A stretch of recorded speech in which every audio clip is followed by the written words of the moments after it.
Randy অর্টনের কথা যদি বলি, সে অন্য একটা মুডে থাকে। আপনারা এই ভিডিওতে দেখতে পাচ্ছেন ব্যাশ ইন বার্লিনে এন্ট্রেন্সের সময়, এবং সে যখন কর্নারে গিয়ে পোজ করে তার আগে কিন্তু সে গালি দিচ্ছিল ফ্যানদের। গালি বলতে একটা ফ্যানকে দেখে সে WTF বলে, আর এটা কেন বলেছে সেটা আমি ঘেটে দেখেছি।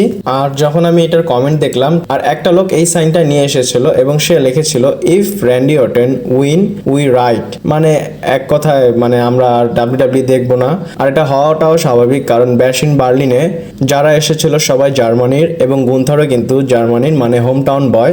আর আজকে অনেক আপডেট দেব, চলুন শুরু করা যাক। Hello viewers, welcome to Rachel Bangla BD. সবার প্রথম ব্যাড ব্লাড প্রিমিয়াম লাইভ ইভেন্টের বিষয়ে কথা বলি।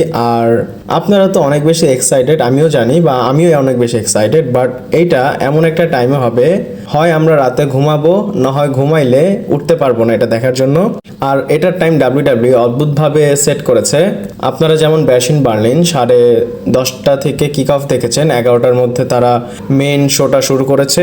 দেখে কিন্তু ভালো লেগেছে আমাদের এশিয়া বা আমাদের বাংলাদেশে। আর ব্যাড ব্লাডের কথা যদি বলি, সেটার টাইম রেখেছে WWE ঠিক 4টার সময়, আর 3:30 থেকে তাদের কিক অফ শুরু হবে। আর এটা কেন হচ্ছে? এটা হচ্ছে টিকেওর কারণে। এবং আপনারা জানেন টিকেওর উপর WWE এবং UFC দুইটাই আসে, এবং UFC নিজেদের একটা ইভেন্ট চলতেছে। তারা হেড টু হেড যেতে চাচ্ছে না যে WWE শো এবং UFC শো একসাথে হোক। তারা আগে পিছে করে এই শোটা দেখাবে, কারণ দুইটাই তাদের প্রোডাক্ট। আর যদি দুইটা হেড টু হেড হয় তাহলে অনেকে WWE দেখবে, অনেকে UFC দেখবে। আর যদি তারা ভেঙে ভেঙে দেখায় বা আগে পিছে করে দেখায়, তাহলে কিন্তু কেউ UFC দেখার পর WWE দেখবে, বা WWE দেখলে দেখার জন্য UFC-টাও দেখবে।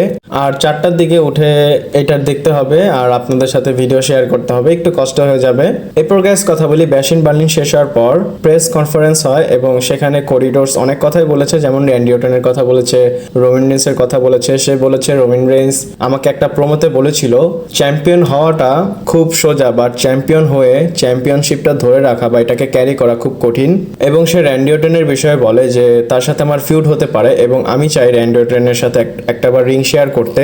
এবং এখানে তাকে ভেন্স ম্যাকম্যানের বিষয়ে কোশ্চেন করা হয়। আমি কিন্তু বলেছিলাম যে ভেন্স ম্যাকম্যানের একটা ডকুমেন্টারি হবে, এবং সেটার বিষয়ে সাংবাদিকরা তাকে কোশ্চেন করে যে ভেন্স ম্যাকম্যানের ডকুমেন্টারি যদি বের হয়ে যায় তাহলে এটা কি ভালো হবে কিনা, বা WWE জন্য খারাপ হবে কিনা। আর আমি বলবো সাংবাদিকটা নেশা করে গিয়েছে, এইখানে এটা কথা না বললেই হতো, কারণ ভেন্স ম্যাকম্যানের সাথে WWE এখন কোনো সম্পর্কই নেই। এরপর গাইস ডেমিয়ান প্রিস্ট এবং রিয়া রিপ্লির প্রেস কনফারেন্স হয়, এবং রিয়া রিপ্লিকে এখানে কোশ্চেন করা হয় তার পিনফলের বিষয়। এবং রিয়া রিপ্লিকে বলে যে তুমি যে পিনফল করো এটা কেমন, বা এটার নাম কি দেওয়া যায়।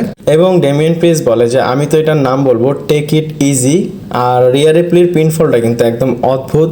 আর যদি ডেমিয়ান প্রিস্ট এবং রিয়া রিপ্লিকে দেখেন, তারা কিন্তু ভালোই একটা মিক্সড ট্যাগ টিম পার্টনার হয়ে গিয়েছে। এরপর গাইস আমরা তো অনেকদিন ধরে ভিডিওতে বলতেছি মানডে নাইট র নেটফ্লিক্সে যাবে, কিন্তু র সিজন প্রিমিয়ারও হতে পারে বা হতে যাচ্ছে।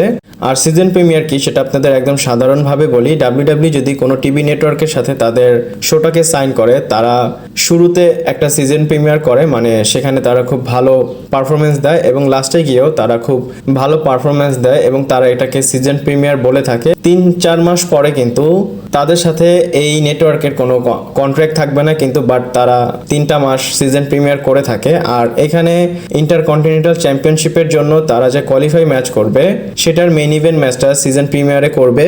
আর যদি বলি ব্রন বেকারের সাথে যারই ম্যাচ হবে, এই ম্যাচের ফিল্ডটা কিন্তু বিগার হবে। আর আপনারা দেখেন ভেন্স ম্যাকম্যানের সময় ইউএস চ্যাম্পিয়নশিপ অথবা ইন্টারকন্টিনেন্টাল চ্যাম্পিয়নশিপ একটা সময় কেমন লাগতো, বাট এখন দেখেন এটার ভ্যালুটা কত বেশি হয়েছে। আর আমি যদি বলি মিড কার্ড টাইটেলটা ভালোভাবেই আছে, বা ট্রিপল এইচ এটাকে মিডলেই রেখেছে। এরপর গাইস সিএম পাঙ্ক যে ব্যাশ ইন বার্লিনে তার গিয়ার পরে এসেছিল, মানে তার আউটফিটটা এমন ছিল যেটা অল ইন রেসলিং এ যখন সে ছিল সেটার মতো মিলে গিয়েছে। আর ফ্যানরা বলতেছে এটা সেম ডিজাইন, আর হতেও পারে এটা সেম, বাট আমার দেখে মনে হয় সেম প্যাটার্ন বা সেম ডিজাইন ফলো করেছে সিএম পাঙ্ক। আর আপনাদের বলে দেই তাদের যে অ্যাটায়ার বা তাদের যে আউটফিট সেটা WWE রেডি করে দেয়। এরপর গাইস রিয়া রিপ্লি এবং জেউসের বিষয়ে কথা বলি। আর তারা কি আসলে লাভ স্টোরিতে আছে, বা আমি বুঝতেছি না, তারা কখনো কথা বলে, তারা কখনো কথা বলে না। আর রিয়া রিপ্লির একটা ট্যাটুর ভিডিও এসেছে, আমি তো আপনাদের বলেছিলাম। এবং জেউসও সামার স্ল্যামের আগে ট্যাটু করেছিল। তো জেউসও কি করেছে, তার ট্যাটুর ফটোশুট এবং রিয়া রিপ্লির ফটোশুট তার ইনস্টাগ্রাম স্টোরিতে দিয়েছে।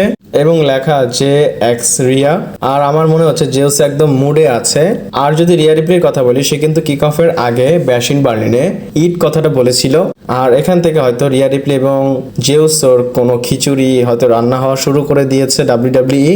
আর যদি জেউসো এবং রিয়া রিপ্লির প্রপার একটা স্টোরি লাইন হয়ে যায়, তাহলে তার বাবা মানে রিকিশির কেমন রিয়াকশন হবে সেটাও দেখার বিষয়। আর আজকের ভিডিওটা এই পর্যন্তই ছিল। ভালো লাগলে লাইক, কমেন্ট, শেয়ার, সাবস্ক্রাইব করে পাশে থাকবেন। পরবর্তী ভিডিওতে আবার দেখা হচ্ছে।